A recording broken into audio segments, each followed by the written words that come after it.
ನಾನು ನೋಡಿದ ಮೊದಲ ವೀರ, ಬಾಳು ಕಲಿಸಿದ ಸಲಹೆಗಾರ, ಬೆರಗು ಮೂಡಿಸೋ ಜಾದುಗಾರ ಅಪ್ಪ.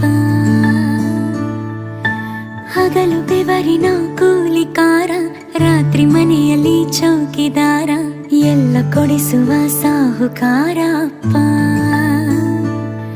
ಗದರೋ ಮೀಸೆ